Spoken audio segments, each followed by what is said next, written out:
بھی ملے نا گر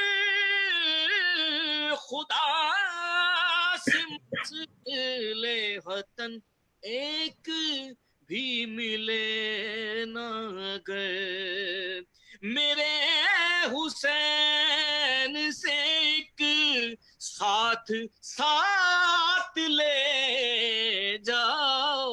ہائے ہائے ہائے ہائے ہائے مرتضیٰ بھائی کیا کہنے کیا کہنے مرتضیٰ بھائی واہ واہ واہ واہ واہ واہ واہ واہ واہ. کیا کہنے نجات لے جاؤ. بطور خاص شعر پیش کراؤ.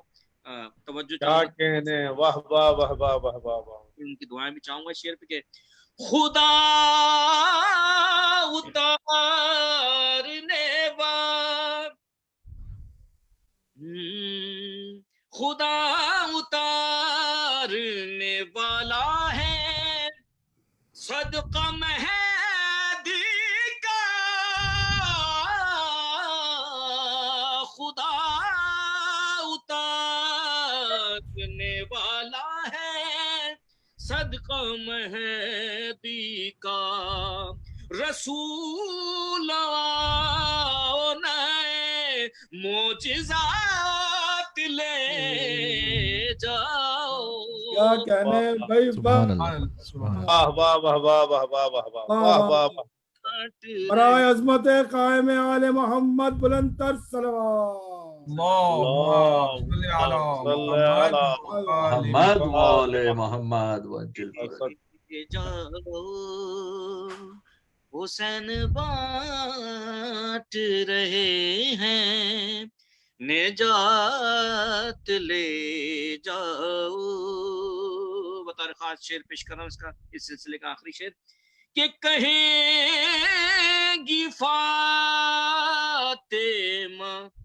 وقت ظہور مہدی سے کہیں گی فاطمہ وقت ظہور مہدی سے لڑائی کے لیے غازی کو ساتھ لے. ہائے ہائے ہائے ہائے سبحان اللہ کیا کہنے سبحان اللہ سبحان اللہ واہ واہ واہ واہ واہ واہ. سبحان اللہ بھائی. نجات لے جاؤ. پر محمد وآل محمد صلوات. اللہم صلی علی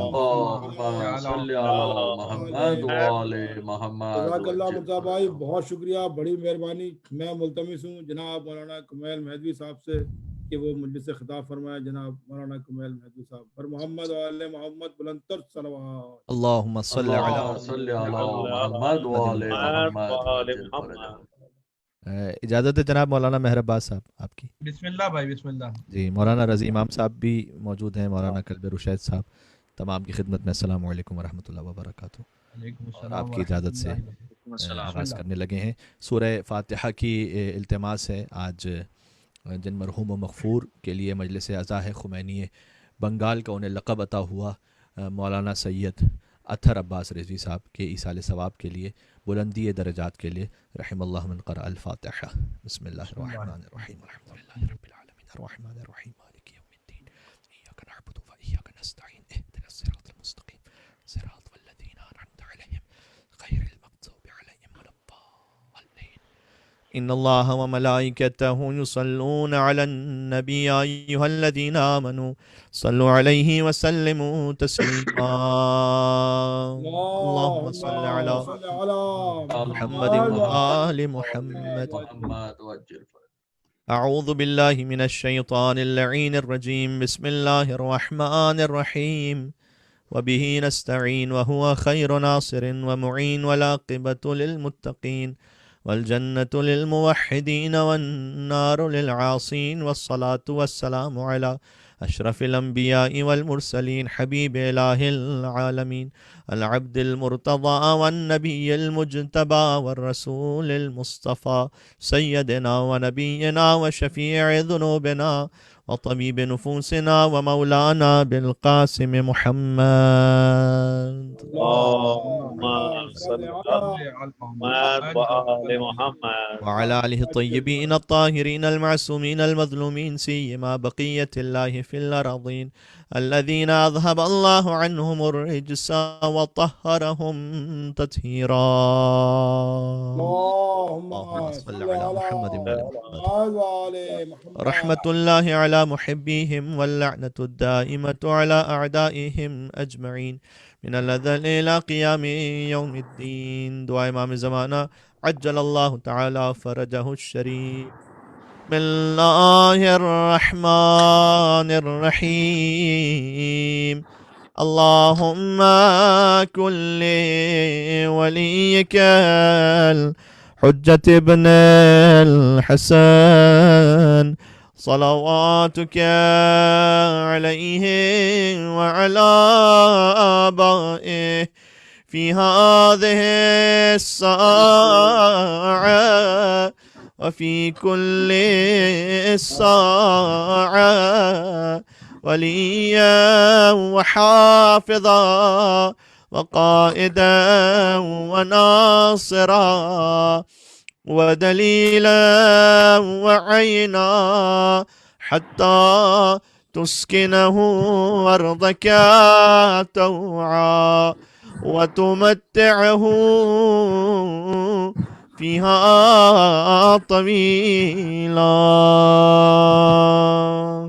اللهم صل على محمد وآل محمد. أما بعد فقد قال الله الحكيم في كتابه المجيد بسم الله الرحمن الرحيم. ادعو إلى سبيل ربك بالحكمة والموعظة الحسنة وجادلهم بالتي هي أحسن إن ربك هو أعلم بمن ضل عن سبيله وهو أعلم بالمهتدين. صلوات على محمد وآل محمد. اللهم صل على محمد وآل محمد. ایک عالم دین کے ایصال ثواب کی مجلس عزا ہے اور اسی موضوع کی مناسبت سے ہم نے سورہ نحل کی آیت نمبر 125 کی تلاوت کا شرف حاصل کیا ہے. یہ خدائے رب العزت کی جانب سے احسان ہے کہ ہم اپنے مرحومین کے ایصال ثواب پر ذکر قرآن و ذکر اہل بیت اطہار علیہ السلام سے اپنی مجلسوں کو منور کرتے ہیں. اور ارشاد اقدس الہی سورہ نحل میں یہ ہو رہا ہے کہ ادعو الی سبیل ربک بالحکمۃ والموعظۃ الحسنہ. اپنے رب کے راستے کی طرف حکمت اور عمدہ نصیحت سے بلائیے. وجادلہم باللتی ہی احسن. اور اگر بحث کرنی پڑ جائے تو پسندیدہ طریقے سے بحث کیجیے. اب تک آواز آ رہی ہے میری؟ بالکل بالکل آواز آ رہی ہے. مجھے لگتا ہے سب کو آواز آ رہی ہے. بے شک آپ کا رب خوب جانتا ہے کہ کون اس کے راستے سے بھٹکا ہوا ہے اور کون ہدایت یافتہ ہے. غور فرمائیے گا, اس آیت میں 3 الفاظ ہیں. پہلا ہے حکمت, دوسرا ہے موعظہ حسنہ اور تیسرا ہے جدال احسن. جب بھی کوئی ازم آتا ہے دنیا میں, کوئی بھی مذہب یا کوئی بھی سیاسی تحریک ہو, تو 3 طرح کے لوگ ہوتے ہیں. پہلے وہ جو سنجیدگی سے دیکھنا چاہتے ہیں کہ اس تحریک میں ہے کیا, جو غور کرنا چاہتے ہیں. دوسرے وہ جو یہ سوچتے ہیں کہ اگر تحریک کو جوائن کر لیا تو فائدہ کیا ہے اور چھوڑ دیا تو نقصان کیا ہے. اور تیسرے وہ کہ کچھ دانشور ایسے ہوتے ہیں جو اپنی جھوٹی انا کی تسکین کے لیے بحث پر آمادہ ہو جاتے ہیں. تو 3 ہی طرح کے لوگ ہوتے ہیں جب کوئی مذہب, کوئی سیاسی تحریک, کوئی ازم دنیا میں آتا ہے. کچھ لوگ وہ ہوتے ہیں کہ جو سمجھنا چاہتے ہیں کہ اس میں ہے کیا, کچھ وہ ہوتے ہیں کہ جو نفع نقصان دیکھنا چاہتے ہیں, اور کچھ اپنی انا کی خاطر بحث کرنے پر آمادہ ہو جاتے ہیں. تو اللہ سبحانہ و تعالیٰ نے اپنے حبیب سے یہ فرمایا کہ حبیب اگر سمجھنے والا آ جائے تو اسے حکمت سے سمجھا دیجئے, اگر نفع نقصان معلوم کرنے والا آ جائے تو موعظہ حسنہ سے بتلا دیجئے, اور کوئی بحث پر آمادہ ہو جائے تو ایسی بحث کیجئے کہ جو بحث کا احسن طریقہ ہو. یعنی ختمی مرتبت کو اللہ سبحانہ و تعالیٰ نے باقاعدہ ایک ضابطۂ اخلاق دیا ہے. یعنی اگر بحث بھی کرنی ہے تو ایسے بحث کیجئے کہ لہجہ نرم رہے, آواز دھیمی رہے, لوگوں سے سختی کے ساتھ بات نہ کیجئے. تو وہ اسلام جو تبلیغ میں سختی کو پسند نہ کرے, وہ کوڑے مار کر منوانے کو کیسے پسند کر لے گا؟ اللہ اکبر. کیا کہنے ہیں, سبحان اللہ, واہ واہ واہ واہ, سبحان اللہ, واہ واہ واہ واہ واہ واہ. وہ زبردستی کسی جگہ چاہے وہ بنام مسجد ہو قبضہ کر لینے کو کیسے پسند کر لے گا؟ واہ کیا کہنا ہے, کیا کہنا ہے. تو غور فرمائیے گا, ایک کامن اعتراض جو ہے نا کہ اسلام تلوار سے پھیلا، تو اللہ سبحانہ و تعالیٰ نے تبلیغ کے بھی اصول بیان کیے. کوئی سمجھنے والا آئے حکمت سے سمجھائیے، اگر کوئی نفع نقصان دیکھنے والا آئے اسے اچھی نصیحت کیجیے، اور اگر کوئی بحث پر بھی آمادہ ہو جائے تو جدال احسن کیجیے، اچھی بحث کیجیے. اب جو سوال ہے کہ اسلام تلوار کے ذریعے سے پھیلا، جس کی تفصیل مجھے اس وقت ڈسکس نہیں کرنی، لیکن اتنا سوال تو پوچھنے کا ہمارا بھی حق ہے کہ اگر رسول اللہ کی جو پہلی جنگ ہے جنگ بدر، تو تاریخوں نے لکھا ہے کہ 313 افراد تھے اس جنگ میں، اور کسی کے پاس تلوار تھی تو گھوڑا نہیں تھا، گھوڑا تھا تو تلوار نہیں تھی. مجھے بتلائیے گا کہ اگر اسلام تلوار سے پھیلا تو یہ 313 کون سی تلوار سے مسلمان ہوئے تھے؟ کیا بات ہے، واہ. اس کا مطلب ہے کہ اخلاق نبوی ایسا تھا، تبلیغ نبوی ایسی تھی، اس دعوت میں کشش اتنی زیادہ تھی کہ وہ تمام تر سختیاں قبول کرنے کے باوجود بھی اسلام قبول کرنے کو تیار ہوئے تھے. سبحان اللہ سبحان اللہ. یہاں تک کہ یہ اعلان بھی کیا گیا سورہ مائدہ میں کہ اسلام اتنا حساس ہے کسی بھی انسانی جان پر کہ من قتل نفسا بغیر نفس او فساد فی الارض فکأنما قتل الناس جميعا، کہ جس نے کسی ایک انسان کو قتل کر دیا بغیر قصاص کے یا کسی حق کے حوالے سے نہیں، لیکن فساد فی الارض کرتے ہوئے اگر کسی کو قتل کر دیا تو گویا اس نے پوری انسانیت کا قتل کر دیا. تو ایک انسان پوری انسانیت کا نمائندہ ہے. اب سوچ سمجھ کر کسی کے خلاف تلوار اٹھانی ہے. کیا کہنے ہیں، سبحان اللہ سبحان. اسی خاطر ہے کہ ایک جملہ ہم نے کسی موقع پر کہا تھا، اسے دوبارہ سے مستعار لے رہا ہوں کہ جہاں تلوار کا معاملہ آ جائے نا وہاں اسلام اتنا سینسٹیو ہے. دیکھیں تلوار اگر حیدر کرار کے ہاتھ میں ہے تو وہ تلوار بھی رحمت ہے. کیا کہنے ہیں، واہ بہت بڑا واہ جملہ، واہ واہ واہ نعرہ واہ. حیدری. واہ واہ واہ یا علی. علی سبحان اللہ، کیا کہنے واہ ہیں، واہ واہ واہ واہ واہ واہ. سبحان اللہ سبحان اللہ. اس لیے کہ وہ تلوار فساد فی الارض ختم کرنے کے لیے، بے وہ شک. تلوار مظلوم کی حمایت کے لیے، وہ تلوار مظلوم کی نصرت کے لیے. اور جملہ اس مکمل کر دوں کہ تصویر کا دوسرا رخ بھی ہے، اگر حیدر کے ہاتھ میں تلوار بھی ہے تب بھی رحمت ہے، اور دشمن علی کی زبان پر نعرہ تکبیر بھی ہے تب بھی فتنہ ہے. کیا کیا کہنے ہیں، کہنے ہیں بھائی، واہ واہ واہ واہ واہ.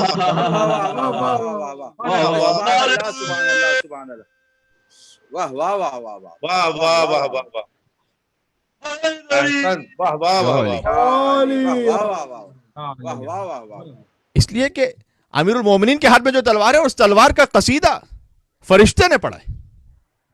دیکھیں آپ علماء ماشاءاللہ یہاں پر شریک گفتگو ہیں، اور جہاں جہاں تک آواز جا رہی ہے یہ آیت تو ہر سننے والے کے ذہن میں کہ جب اللہ سبحانہ وتعالیٰ نے کہا کہ خلیفہ، میں زمین میں خلیفہ بنانے والا ہوں، تو فرشتوں نے کیا کہا تھا؟ پروردگار کیا تو اسے خلیفہ بنائے گا جو زمین میں فساد کرے گا اور خون بہائے گا؟ اتجعل فیہا من یفسد فیہا ویسفک الدماء ونحن نسبح بحمدک ونقدس لک. ہم تو تیری تسبیح کرتے ہیں، تیری تقدیس کرتے ہیں، تو اس انسان کو کیوں خلیفہ بنا رہا ہے زمین میں کہ جو خون بہانے والا ہے؟ تو فرشتے کو یہ اعتراض تھا نا انسان کے خلیفۃ اللہ ہونے پر کہ یہ انسان تو خون بہائے گا. وہ فرشتہ کہ جو انسان کے خون بہانے پر خدا کے سامنے معترض ہے، وہی فرشتہ حیدر کے ہاتھ میں ذوالفقار دیکھ کر یہ کہہ رہا ہے کہ لا فتح الا علی لا سیف الا ذوالفقار. کیا کہنے ہیں، کیا کہنے ہیں، واہ واہ واہ واہ واہ. اگر یہ بات پہنچ سکے تو کیا کہنے واہ. ہیں. سبحان اللہ. بھائی آپ کو تو خود اعتراض تھا کہ خون کیوں بہ رہا ہے، تو پھر آپ علی کی تلوار کو دیکھ کر قصیدہ کیوں پڑھ رہے ہیں؟ کیا کہنے. واہ. اس لیے کہ یہ جو تلوار ہے وہ بھی جانتا ہے کہ یہ 70 پشتوں تک کم سے کم یہ دیکھ لیتی ہے کہ کوئی مولا کائنات کا محب تو نہیں آنے والا. کیا کہنے ہیں، کیا کہنے ہیں. واہ واہ واہ واہ واہ. یہ کسی ایک انسان کو ناحق قتل کرنا تو دور کی بات 70 نسلوں تک یہ دیکھ رہی ہوتی ہے. اس لیے وہ فرشتہ بھی قصیدہ پڑھو، قصیدہ بھی اس انداز سے دیکھیں. فرشتہ تو نوری مخلوق ہے نا. یہ ایک بزرگ عالم کا جملہ اب تک پہنچا رہا ہوں، ہندوستانی کے عالم تھے، کہتے ہیں فرشتہ تو نوری مخلوق ہے نا. تو جب نوری مخلوق ہے تو نور کی تو اپنی کوئی زبان نہیں ہوتی، لیکن چونکہ فرشتہ اسی استاد سے یہ سیکھ چکا ہے کہ جب کلمہ توحید پڑھنا ہے تو کہنا ہے لا الہ الا اللہ، لہذا جب اس نے تلوار کا بھی قصیدہ پڑھا تو اسی طرز و لحن میں پڑھا کہ لا فتح الا علی لا سیف الا ذوالفقار. واہ واہ واہ کیا واہ. کہنے ہیں. نعرہ حیدری. یا علی کیا کہہ رہے ہیں، کیا کہہ رہے ہیں، امیر سبحان اللہ المومنین سبحان اللہ. بلند تر صلوات. اللہم صل واہ علی واہ صلی علی محمد وآل محمد. کیا کہہ رہے ہیں، واہ واہ واہ. آواز ہو رہی؟ سبحان اللہ. تو یہ ہے انسانیت کا احترام. اس خاطر ہے کہ اسلام جہاد بالسیف کے بارے میں اس میں بڑے احکامات ہیں، بہت حساسیت ہے وہاں پر. تو جو تبلیغ کے بارے میں بھی اتنے اخلاق کا حکم دے رہا ہے. اس نے یہ کہا کہ اگر تم نے کسی ایک انسان کو بھی ناحق قتل کر دیا تو ویسا کہ جیسے پوری انسانیت کا قتل کر دیا. حتیٰ یہ کہ وہ انسان کے جو بھی دنیا میں آیا نہیں ہے اس کا بھی احترام ہے. بے بچہ بھی ماں کے شکم میں آیا ہے، اس کا احترام واجب ہو گیا. شکم میں آیا ہے، ابھی دنیا میں نہیں آیا. اگر احترام واجب نہ ہوتا تو ابورشن جائز قرار دے دیا جاتا. یہی وجہ ہے کہ ہماری فقہ کی کتابوں میں باقاعدہ دیت لکھی ہوئی ہے کہ اتنے ہفتے کا اگر بچہ اور حمل گرا دیا جائے تو اتنی دیت ہے، اتنے مہینے کا ہو اور حمل گرا دیا جائے تو اتنی دیت ہے. جائز نہیں ابورشن، اس لیے کہ جو آ رہا ہے اس کا احترام ہے. اچھا، جو آ رہا ہے اس کا احترام ہے، اور جو جا رہا ہے سبحان اللہ. اس کا بھی تو احترام ہے نا. جو جا رہا ہے تو کیا اسے اٹھا کر پھینک دیں؟ نہیں. دیکھیں یہ بات میں نے کیوں عرض کی آپ کی خدمت میں.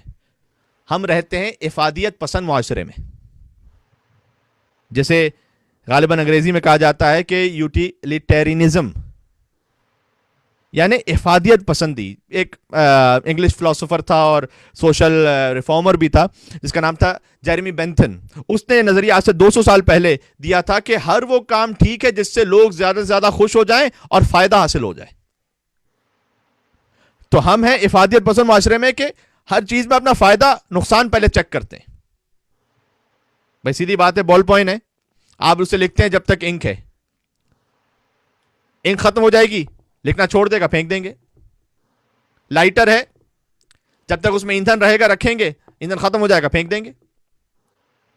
تو ہم اپنی اشیاء کو ایسے استعمال کرتے ہیں کہ جب تک استعمال کے قابل ہے وہ ہمارے ساتھ ہے، جب استعمال کے قابل نہیں رہی اٹھا کے پھینک دیا گیا. کیا انسان کا بھی یہی معاملہ ہے؟ کیا اب یہ مر چکا ہے؟ اب یہ تمہارے کسی کام کا نہیں رہا تو کیا بس اسے ضائع کر دو؟ نہ، ایسا نہیں ہے. اس کا احترام ہے. بلکہ ایک جملہ میں یہاں روک کر عرض کرنا چاہتا ہوں اگر بات پہنچ سکے تو. جن لوگوں نے رسول اللہ کو بھی نعوذ باللہ فقط انہی اشیاء جیسا سمجھا کہ استعمال جب تک فائدہ ہو تو رکھو اور فائدہ نہ ہو تو پھر کسی کام کے نہیں، جن لوگوں نے رسول اللہ کو ان اشیاء جیسا سمجھا وہ آج تک احترام رسالت نہ کر پائے. اللہ اکبر، اللہ اکبر. اس لیے کہ انہوں نے سمجھا کہ بس رسول اللہ آئے، ایک لفظ بھی استعمال کیا گیا اس لیے میں استعمال کرنے پر مجبور ہوں، کیا کروں، ایک ڈاکیا کی طرح آ کے پیغام پہنچائے چلے گئے. اب ہمارا اللہ سے ڈائریکٹ تعلق ہے. اللہ نے تو ہر مرنے والے انسان کا یہ احترام رکھا ہے، مرنے کے بعد بھی بے مصرف ہو گیا ہے، پھینک کر نہ ہو، اسے غسل دو، اس کو کفن دو، اس کی نماز جنازہ پڑھو، اس کی تشییع جنازہ میں شرکت کرو. ثواب بیان کیا گیا کہ اگر تم تشییع جنازہ میں شرکت کرو کیا ثواب ہے. اس پہ تلقین پڑھو، اسما افہم کہہ کے اسے ہلاؤ. دیکھیں ایصال ثواب کی مجلس ہے تو ہمیں اپنی موت کے لیے بھی تو آمادگی رکھنی ہے نا. اسما افہم کہہ کے ہلاؤ، یا فلان ابن فلان. یہ اس مرنے والے کا احترام ہے. سبحان اللہ. اب جملہ ایک اور عرض کرنے لگا ہوں. دیکھیں حدیث تو سبھی پڑھتے ہیں کہ اطلب العلم من المہد الی اللحد، علم حاصل کرو ماں کی گود سے لے کر قبر تک. عمل صرف ہم کرتے ہیں اس حدیث پر. مجھے بتلائیے کہ کون ہے کہ جو قبر میں بھی پڑھاتا ہو؟ کیا کہنا ہے، کیا پتہ نہیں کتنا جملہ پہنچا. جیسے کہ ہم پڑھاتے ہیں کہ اے فلان ابن فلان سن اور سمجھ کہ تیرا اللہ کون ہے. سبحان اللہ. سبحان اللہ، سبحان اللہ. واہ واہ واہ. تیری کتاب قرآن ہے، تیرا قبلہ کعبہ ہے، تیرے نبی سرکار ختمی مرتبت ہیں، تیرے امیر علی ابن ابی طالب علیہ السلام ہے. 12 ائمہ کے نام لیتے ہیں ہم.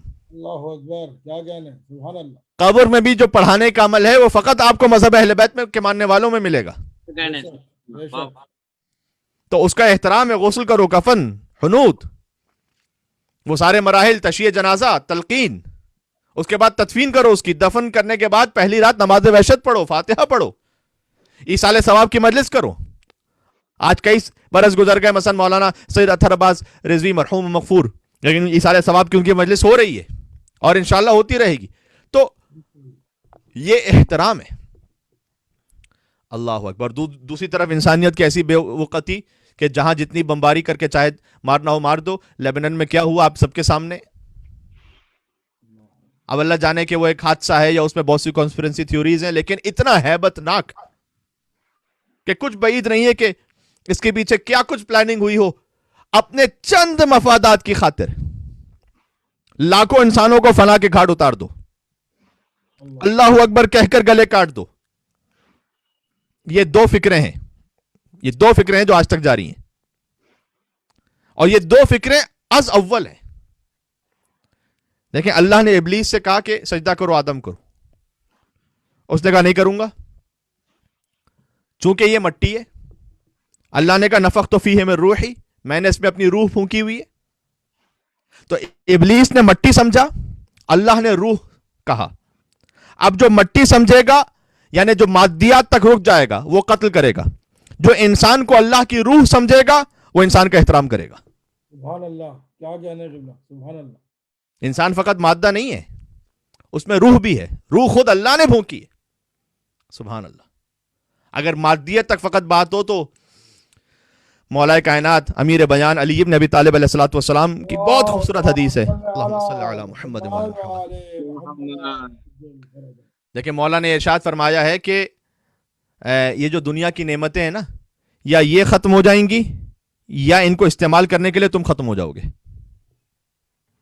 مادیت کی حقیقت تو یہ ہے، اور یقین جانیے کہ اتنا بڑا جملہ ہے نا کہ سینکڑوں صفحے چاہیے اسے سمجھانے کے لیے۔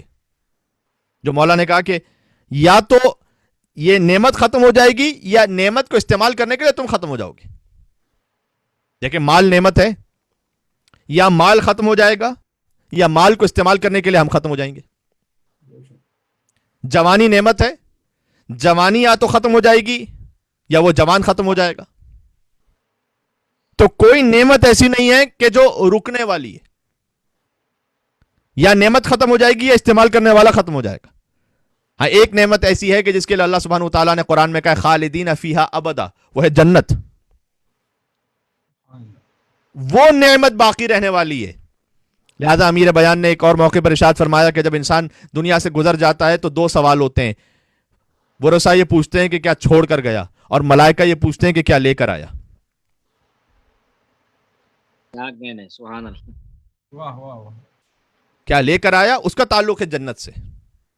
خالدین فیہا ابدا۔ سورہ قاف میں تو اللہ سبحانہ وتعالیٰ نے پہلے ہی کہہ دیا آیت نمبر 31 میں کہ وَأُذْلِفَتِ الْجَنَّةُ لِلْمُتَّقِينَ غَيْرَ بَعِيدٍ، ہم نے جنت تیار کر لی ہے متقین کے لیے، غیر بعید، جو ان سے دور بھی نہیں ہے۔ تو دیکھیں یہاں وعدہ ہے۔ بہرحال چونکہ ایک عالم دین کے اصالہ ثواب کی مجلس ہے تو ظاہر ہے کہ انہی کے اس مجلس کے ذریعے سے کوئی پیغام بھی پہنچ جائے میرے اور آپ کے لیے کہ اللہ نے وعدہ کہ اُذْلِفَتِ الْجَنَّةُ لِلْمُتَّقِينَ، سب مسلمانوں سے وعدہ نہیں ہے جنت کا۔ پورے قرآن میں کہیں پر بھی نہیں ہے اُذْلِفَتِ الْجَنَّةُ لِلْمُسْلِمِينَ، کہ ہم نے جنت کو تیار کر دیا ہے مسلمین کے لیے۔ اچھا قرآن میں یہ بھی نہیں ہے اُذْلِفَتِ الْجَنَّةُ لِلْمُؤْمِنِينَ، ابھی ذرا سخت جملہ ہو گیا نا۔ اُذْلِفَتِ الْجَنَّةُ لِلْمُتَّقِينَ، یہی وجہ ہے کہ تاریخ میں خلیفۃ المسلمین بہت سے بن گئے، امیر المومنین بھی بہت سے بن گئے، امام المتقین میرے علی کے سوا کوئی نہ بن سکا۔ کیا کہنے، کیا کہنے،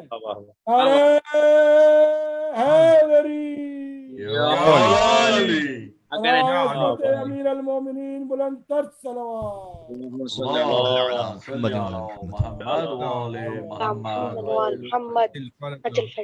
سبحان اللہ سبحان اللہ۔ دیکھیں علی خلیفہ ہے مسلمین کے، امیر ہے مومنین کے، امام ہے متقین کے۔ واہ واہ واہ واہ واہ۔ تو اگر علی میرے اور آپ کے امام ہیں تو مجھے دیکھنا پڑے گا کہ میں متقی ہوں یا نہیں ہوں، تقوی ہے یا نہیں ہے۔ کیا کہنے، جبھی وہ امام ہے۔ مردوں کے لیے معاملہ ہو گیا، عورتوں کے لیے فرمایا جو جنت میں جانا چاہتی ہیں ان فاطمہ سیدۃ نساء اہل الجنہ، یقیناً سیدہ کونین فاطمہ زہرا سلام اللہ علیہا وہ جنت کی عورتوں کی سردار ہیں۔ اور یہ جملہ تو صحاح میں بھی موجود ہے۔ بھئی صحیح کتابوں سے تو آپ واقف ہیں نا، ان اچھی صحیح کتابوں میں جملہ موجود ہے کہ فاطمہ زہرا جنت کی عورتوں کی سردار ہیں۔ اب قیامت تک کی کوئی بھی عورت ہو وہ سیدہ کی کنیز بن کر تو جنت میں جا سکتی ہے, سیدہ سے جھگڑا کر کے جنت میں نہیں جا سکتی. کیا کہنے ہیں, کیا کہنے ہیں, واہ واہ واہ واہ. میں تو یہ کہتا جاؤں گا, اب آپ جیسے قبول کرتے چلے جائیں انشاءاللہ سے. سبحان اللہ سبحان اللہ واہ واہ واہ. میں ایک مل کے صلوات بھیج دیں محمد و آل محمد پر. اللہ اللہم صلی علی محمد و آل محمد وعجل فرجہ. سبحان اللہ سبحان اللہ. بس بہت زیادہ طول کلام نہیں. اور خود اس آیت میں بھی ایک بات قابل غور ہے, ازلفت الجنت للمتقین, نہ غیر بعید. ہم نے جنت متقین کے لیے تیار کی ہے جو زیادہ فاصلے پر نہیں ہے, قریب ہے, غیر بعید. سوال, ابھی تو بہت بظاہر دور ہے جنت, بہت دور ہے نا جنت, ابھی کہاں قریب ہے؟ اللہ کہہ رہا ہے کہ متقین کے لیے جنت قریب ہے. اس کا جواب ہے ایک 1200 سال پرانی کتاب ہے, احمد بن محمد بن خالد برقی کی, جو معروف ہے محاسن برقی کے نام سے کتاب. اس میں صفحہ نمبر 161 پر یہ روایت موجود ہے. بہت غور فرمائیے گا کہ موسیٰ بن بکر کہتے ہیں کہ ہم پہنچے صادق آل محمد امام جعفر صادق علیہ السلام کی خدمت میں, آپ بیٹھے ہوئے تھے. محمد وآل محمد. ایک شخص تھا جس نے مولا سے کہا کہ مولا آپ ہمارے لیے جنت کی دعا کیجیے. ویسے آج غیبت امام میں لوگ علماء سے بھی کہتے ہیں کہ مولانا صاحب دعا کیجیے گا, آپ ہمارے لیے دعا کیجیے, انشاءاللہ ہم سب کو جنت بلکہ سرداران جنت کے قرب نصیب ہو. مولا نے جواب دیا, امام جعفر صادق علیہ السلام سے وہ دعا کروا رہا ہے کہ مولا مجھے دعا کیجیے میں جنت پہنچ جاؤں. مولا نے جواب کیا دیا کہ انتم فی الجنہ فاسألوا اللہ اللہ یخرجکم منہا, تم تو پہلے جنت میں ہو. بھئی تم تو ہو جنت میں, اللہ سے دعا کرو تمہیں جنت سے نکال نہ دے.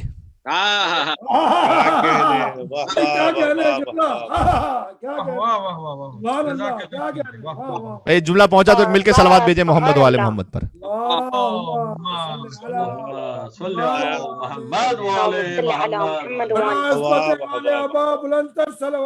اللہم صلی علی محمد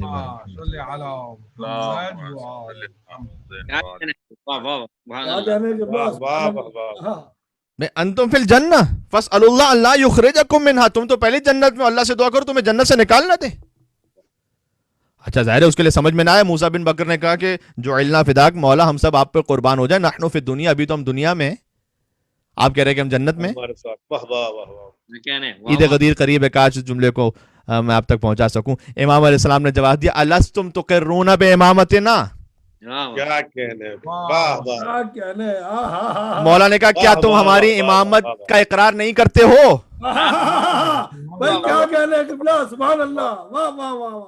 کیا تم ہماری امامت کا اقرار نہیں کرتے ہو؟ اللہ اکبر.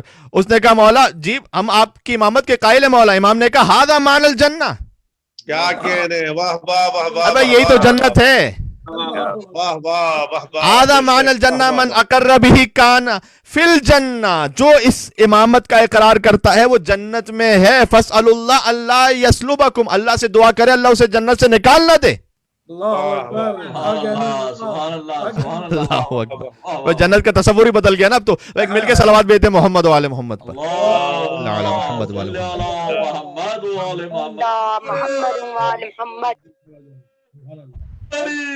یا علی.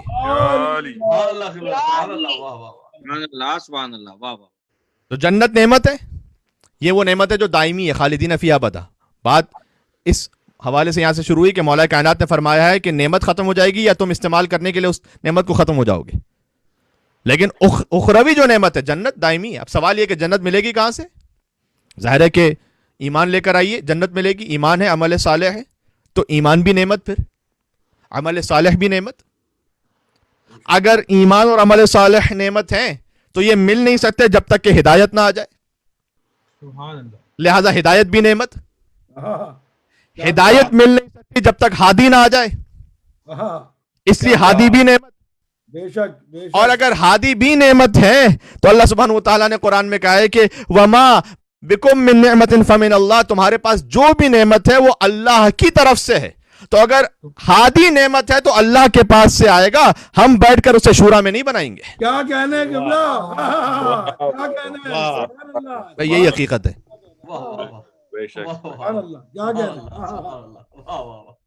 بات واضح. اور اب تو اس حدیث سے کسی قسم کا کوئی مفر ممکن نہیں ہے. چاہے وہ دیوبندی علماء ہوں. پاکستان میں جو سب سے بڑی دیوبندی شخصیت علماء میں سمجھی جاتی ہیں وہ مولانا طارق جمیل صاحب ہیں. انہوں نے بھی علی مولا کے نام سے ان کا کلپ بہت معروف ہوا چند سال قبل. اور مولانا ڈاکٹر طاہر القادری صاحب نے جو بریلوی مکتب فکر کے سب سے بڑے عالم ہیں. تو میں اب ہندوستان پاکستان کی اس حوالے سے بات نہیں, میں تو دیوبندی اور بریلوی مکتب فکر کی بات کر رہا ہوں کہ دونوں بزرگ علماء نے, ڈاکٹر طاہر القادری صاحب نے کتاب لکھی ہے سیف الجلی علی منکر ولایت علی, کاری تلوار اس پر کہ جو علی کی ولایت کا منکر ہے.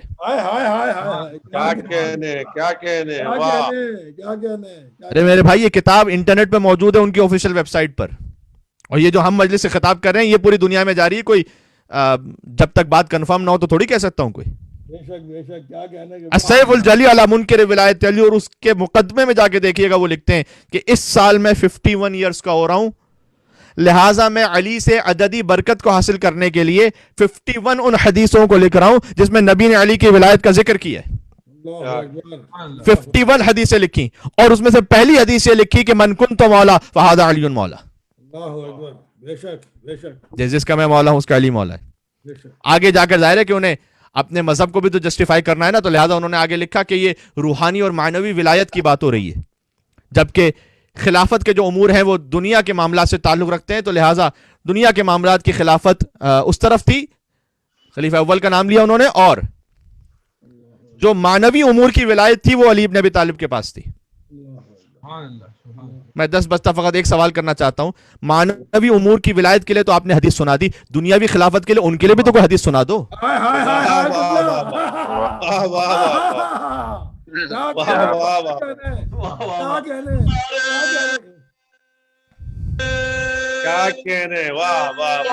سبحان اللہ, کیا کہنے کا, واہ واہ واہ, سرکار مشکل اللہم صلی علی محمد. کیا کہنے قبلہ, سبحان اللہ, کیا کہنے. اب چونکہ قدیر قریب ہے لہٰذا مجھ پر واجب تھا کہ میں چند جملے یہ کہہ دوں. اور ساتھ ہی امیر المومنین کو جو خلافت بھی ملی, اگر آپ خلافت کے حوالے سے بھی دیکھیں, جب ایک بزرگ اہل سنت عالم سے پوچھا گیا کہ کیا آپ سنی ہیں, تو انہوں نے کہا 100%. کہ پھر بھی علی علی کرتے ہیں, کہ 100%. کہ علی اور باقی اصحاب میں فرق ہے, کہ 100%. اگر آپ تک میری آواز پہنچ رہی ہے کہ آپ سننی ہے 100%, پھر بھی علی علی کرتے ہیں 100%. علی اور باقی اصحاب میں فرق ہے, کہ 100%. اچھا فرق کیا ہے؟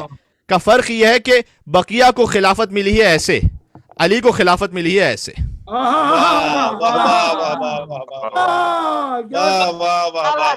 اللہ, کیا بات ہے, کیا بات, واہ واہ واہ واہ, سبحان اللہ سبحان اللہ, کیا کہنے احسن, واہ واہ واہ, بات ہو رہی آپ کو ماشاءاللہ, کیا کہہ. جزاک اللہ, حسن سماعت ہے, اور تمام علماء کرام جو ہمارے ساتھ موجود ہیں شکر گزار ہوں ان کا.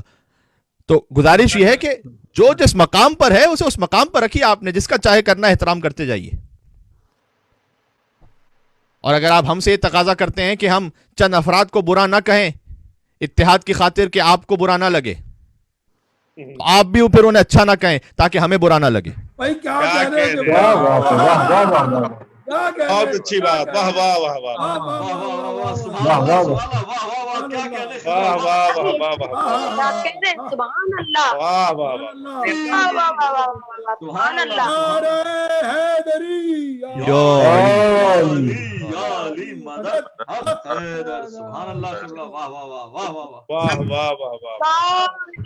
اتحاد کا مطلب تو بھائی یہی ہے نا کہ کوئی ایسی بات نہ کرے برملا کہ جو کسی اور فرقے کو بری لگے.